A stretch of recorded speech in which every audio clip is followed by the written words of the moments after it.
Estamos aqui novamente na casa de Maurício para a leitura e comentário do Evangelho segundo o Espiritismo. E com essa finalidade, nós elevamos nosso pensamento pedindo a autorização da cúpula da casa, pedindo a proteção dos mentores desta casa e dos nossos protetores, para que o que aqui for falado seja realmente o que precisa ser ouvido por nós encarnados e os desencarnados que nos acompanham. Então, para dar início, nós faremos uma prece dizendo: Pai nosso que estais no céu, santificado seja o vosso nome. Venha a nós o vosso reino. Seja feita a vossa vontade, assim na terra como no céu. O pão nosso de cada dia, dai-nos hoje. Perdoa as nossas ofensas, como nós perdoamos a quem nos tem ofendido. Não nos deixes cair em tentações, mas livra-nos de todo mal. Amém. Então, com esta prece, nós damos início ao nosso trabalho, passando a palavra à nossa irmã encarregada do Evangelho no dia de hoje. Do Evangelho segundo o Espiritismo, capítulo 5, Bem-aventurados os aflitos. Item 14, 15, 16 e 17. O suicídio e a loucura. O modo de encarar a vida terrena e a fé no futuro com calma e resignação dão ao espírito uma serenidade que é a melhor defesa contra a loucura e o suicídio. De fato, a maior parte dos casos de loucura é decorrente da perturbação produzida pelas contrariedades da vida, que o homem não tem forças para suportar. Portanto, pela maneira com que o Espiritismo o faz encarar as coisas deste mundo, ele recebe com serenidade, sem tristezas, as amarguras e as decepções que o desesperariam em outras condições. E fica evidente que essa força o faz entender esses acontecimentos e preserva a sua razão de abalos, que o perturbaria se não tivesse a compreensão que o Espiritismo lhe dá. Dá-se o mesmo em relação ao suicídio, com exceção daqueles que ocorrem no estado de embriaguez e de loucura, aos quais podemos chamar de inconscientes. É certo que, quaisquer que sejam os motivos particulares, sempre tem como causa um descontentamento. Portanto, aquele que está certo de ser infeliz apenas por um dia e de serem melhores os dias seguintes, exercita a paciência. Ele só se desespera quando pensa que os seus sofrimentos não terão fim e que a vida humana, em relação à eternidade, senão bem menos que um dia. Mas para aquele que não crê na eternidade e julga que tudo nesta vida se acabará, que está oprimido pelo desgosto e pelo infortúnio, só vê na morte a solução dos seus males. Por não esperar nada, acha natural e até mesmo muito lógico abreviar suas misérias pelo suicídio. A incredulidade, a simples dúvida sobre o futuro, as ideias materialistas são, numa palavra, os maiores incentivadores ao suicídio. Elas produzem a covardia moral. A propagação das ideias do materialismo é, pois, o veneno que introduz em muitas pessoas o pensamento do suicídio. E aqueles que se fazem partidários e propagadores dessas ideias assumem sobre si uma terrível responsabilidade. Com o Espiritismo, a dúvida não é mais permitida e a visão da vida muda. Aquele que crê sabe que a vida se prolonga indefinidamente além túmulo, embora em outras condições. Daí a paciência e a resignação, que o afastam naturalmente da ideia do suicídio, portanto, resultando em uma palavra, na coragem moral. Além e acima de tudo, o Espiritismo ainda tem uma outra conclusão também positiva e talvez mais determinante. Ele nos mostra os próprios suicidas vindo relatar a sua posição e com seus relatos provar que ninguém transgride impunemente a lei de Deus, que proíbe ao homem dar cabo de sua própria vida. Para contrapor-se à ideia do suicídio, os espíritas têm vários motivos. A certeza de uma vida futura, na qual ele sabe que será muito mais feliz quanto mais confiante e resignado tenha sido na terra. A certeza de que, ao encurtar sua vida, alcançará um resultado completamente oposto daquele que esperava. Daí a consequência de que o suicídio, dando-lhe apenas decepções, está contra os seus interesses. É por estas razões que o conhecimento da doutrina espírita já conseguiu impedir um grande número de suicídios. Pode-se concluir que, quando todos forem espíritas, não haverá mais suicídios conscientes. Comparando-se os resultados da doutrina materialista e da doutrina espírita em relação ao suicídio, percebe-se que a lógica do materialismo conduz ao suicídio, enquanto a do espiritismo o impede, o que é confirmado pela experiência. Nós temos um texto aqui acerca de 2 pontos muito atuais, que é o suicídio e a loucura.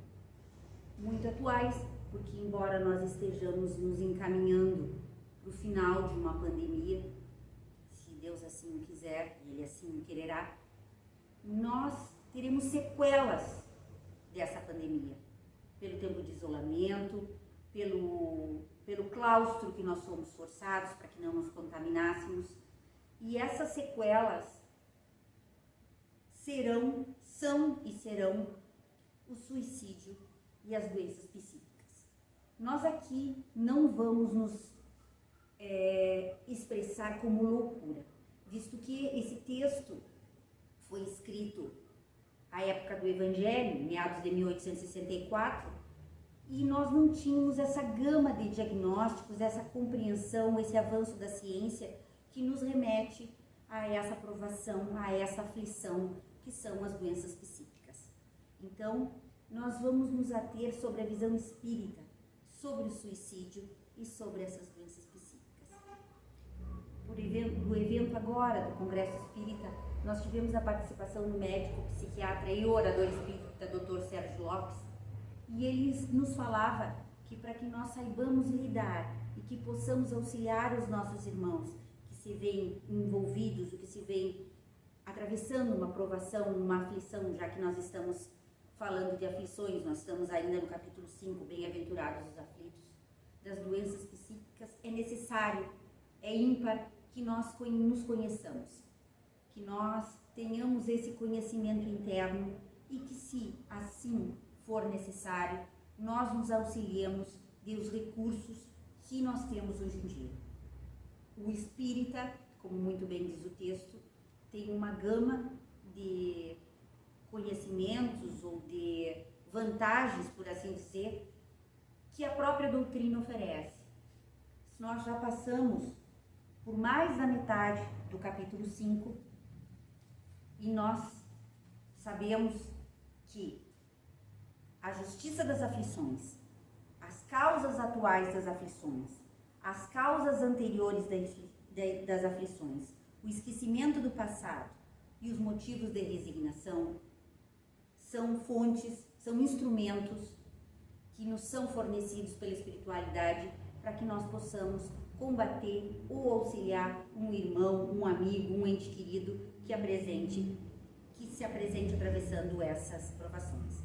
Então, voltando ao Dr. Sérgio Lopes, ele nos colocava nessa palestra agora no Congresso que o autoconhecimento, que nós nos conheçamos, que nós temos conhecimento das nossas fragilidades, das nossas condições psíquicas, e ele, na obra O Cérebro Triuno, ele define o cérebro como uma casa de 3 andares. E é necessário, e a doutrina nos oferta, que nós tenhamos o conhecimento desses três andares. O primeiro andar seria relativo ao passado, aos nossos arquivos, a todas as nossas vivências dessa e de outras vidas.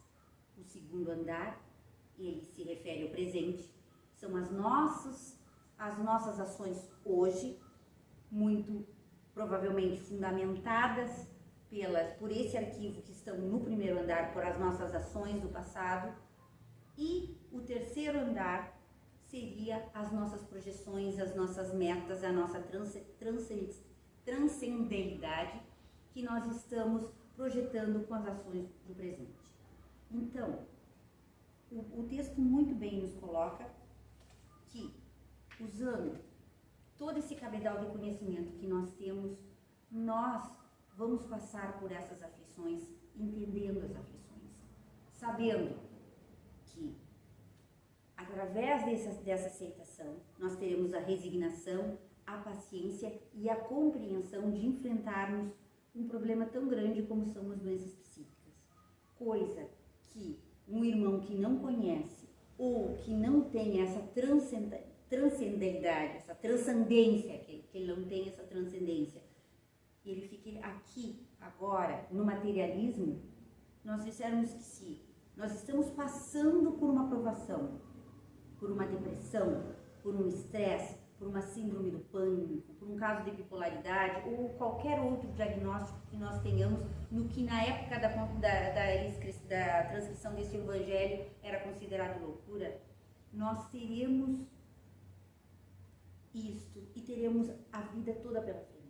Então, quando um irmão passa por um problema dessa magnitude e acha que esta vida se resume somente a esse momento, a uma vida só, que logo após, ao término dessa vida, não terá mais nada, ele até acha razoável a ideia do suicídio.